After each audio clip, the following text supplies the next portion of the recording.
자, 계속해서 이제 세 번째 저희 연구 과제입니다.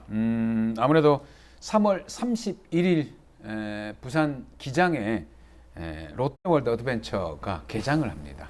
그런 것 때문에 드디어 이제 부산이 관광도시의 면을 제대로 세울 수 있지 않나라는 것들 생각도 있지만 의외로 또 문제점도 제법 많이 있다라는 얘기가 기사를 통해서 나오거든요. 일단은 문제가 크게 될 게 있습니까, 거기?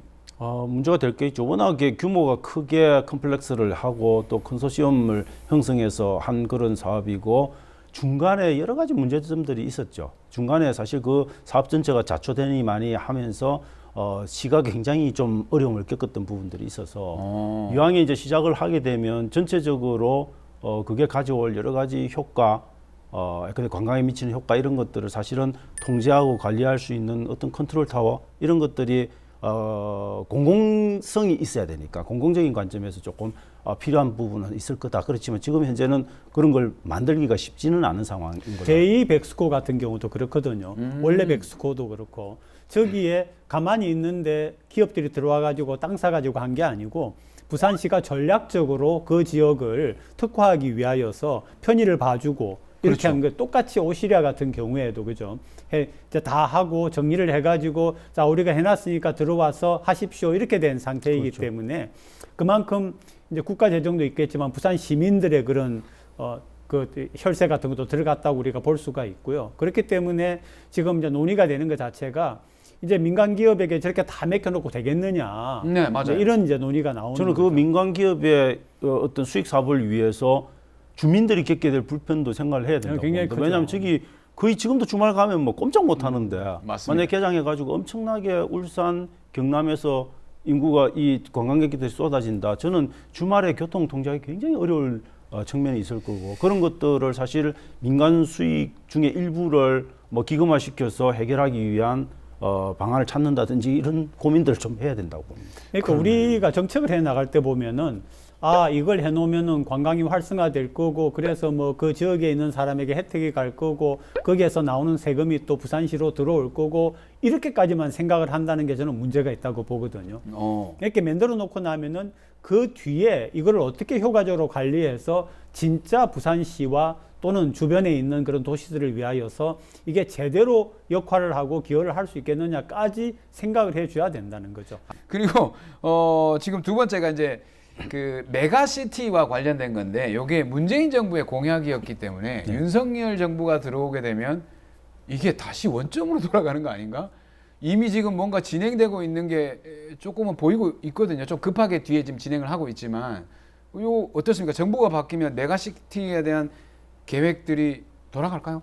저는 뭐 그렇진 않다라고 봅니다. 고민을 해봐야 되는 게 사실 우리가 1970년대, 80년대 뭐 고도성장기를 이끌어오면서 대한민국이 이런 경제 기적을 낳을 수 있었던 기본적인 배경은 부산이라고 하는 도시가 경부축을 중심으로 버텨주고 그래서 서울과 함께 동반 성장하는 이걸 통해서 가능했거든요. 그런데 그렇죠. 그 이후에 90년대, 2000년대 들어서서 대한민국의 이제 경제 성장 엔진이 조금 약화된 것, 그거는 결국은 부산이 죽기 때문입니다. 그래서 저는 부산을 중심으로 해서 부르경 메가시티를 만들고 그걸 통해서 새로운 국가 성장의 동력을 찾아내는 것, 이게 저는 부르경 메가시티의 문제의식의 핵심이어서 이걸 안 하겠다는 거는 결국은 대한민국의 제2의 한강의 기적을 만들 생각이 없다.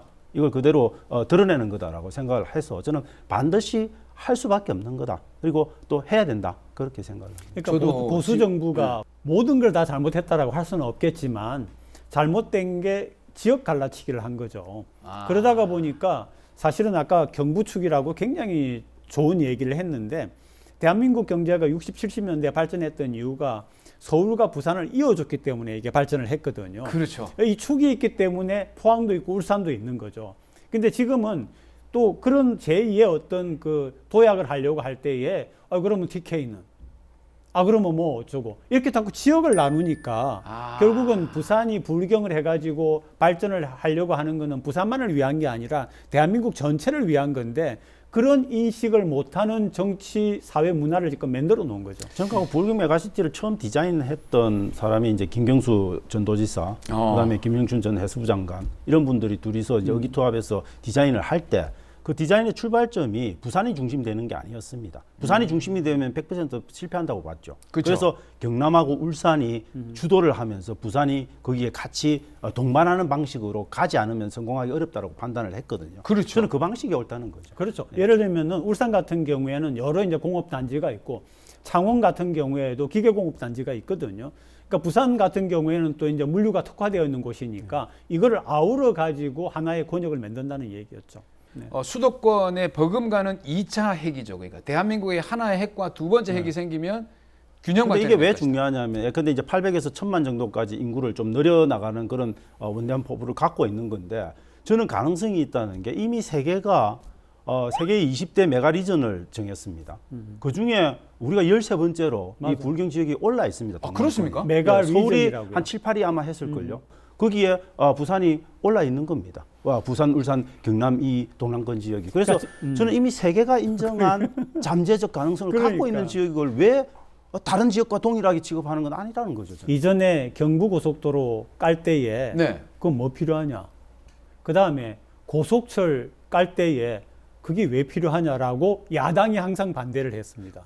가만히 생각해 그렇네요. 네네. 그러니까 이제 그때 야당이라고 하는 거는 뭐 또 다르게 우리가 표현을 할 수 있지만은 지금 같은 경우에도 사실은 경부고속도로와 고속철 같은 개념이 대한민국 전체를 발전시키고 물류 이동이라든지 이런 것들을 생각할 적에 부산이 가장 좋은 양호한 전 세계가 인정하는 항구를 가지고 있는 도시인데 맞습니다. 이거를 같이 해가지고 같이 잘 먹고 살아야 되는데 여전한 반대가 있다라고 하는 거죠. 그 메가리즌이라는 게 아무나 선정되는 게 아닙니다. 이게 아니죠. 항구와 네네. 항공과 철도 교통, 육상 교통이 딱 정확하게 매치가 잘 된 지역, 거기에 특정한 인구 규모가 존재하는 지역, 이런 지역이나 가능한 거죠. 그래서 대한민국이 아무데나 되는 게 아닙니다, 사실. 마음만 있다고 의지만 있다고 되는 게 아니라는 거죠. 그걸 명확하게 좀 설득하고 이해시킬 필요가 있다고. 그러니까 예를 들면은 뭐 제대로 된 항구, 그러니까 큰 배가 들어올 수 있는 항구가 없고 또 내륙이고 거기에 맞는 발전을 해야 되고 여기에 맞는 발전을 국력을 모아가지고 해가지고 그 파이를 나눠 먹어야 되는 거죠. 그러니까 어떤 분들은 그 연구하시는 분들이 결국 미래는 해양 시대가 올 거라는 그런 얘기를 많이 하시는데 해양의 중심이 되는 곳이 바로 여기 부산 아니겠습니까? 저는 부산은 충분히 홍콩이 될 수 있다고 봅니다. 저는 홍콩? 홍콩이 갖고 있는 현재의 정치적 리스크들 이런 것들을 감안을 하면 저는 미국이나 유럽 자본이 뭔가 아시아에 새로운 홍콩 같은 것들을 찾고 있는 작업을 저는 하고 있다고 봅니다. 거기에 부산이 대단히 매력적인 포인트를 갖고 있는 도시라는 걸 저는 적극적으로 이 불경 메가시티를 완성하면서 홍보하고 그래서 부산을 저는 제2홍콩으로 만드는 작업이 필요하다고 봅니다. 그러니까 이제 그렇게 되면은 우리가 아까 이야기했던 저게 뭐냐라고 했던 국제금융단지도 새로운 금융의 그럼요. 중심지가 될 수 있는 거죠. 그러네요. 네네. 어떤 게 단추가 풀리니까 자연스럽게 또 네, 다 하나의 되는 문제가 거죠. 해결이 되는 그런 사실 상황이. 홍콩 하면은 아시아의 금융 중심지 아니에요. 그렇죠. 네. 자 이제 두 분 우리 연구위원들께서 하신 말씀 잘 들으셨죠? 진짜 잘 들으셔야 됩니다. 두 분 오늘 함께해 주셔서 고맙습니다. 예, 감사합니다. 감사합니다. 네, 이렇게 해서 오늘 부산연구소에서 20대 대통령 선거 결과에서부터 전국 동시 지방선거 얘기도 함께 나눠봤고요. 부산의 여러 가지 현안들까지 함께 얘기를 나눠봤습니다. 이렇게 저희 부산연구소에서는 부산의 현안이 되는 모든 이슈들을 함께 다루고 연구해 보도록 하겠습니다. 오늘 준비한 순서는 여기까지고요. 다음에 더 재밌는 시사 이슈를 가지고 돌아오도록 하겠습니다. 시청자 여러분 감사합니다.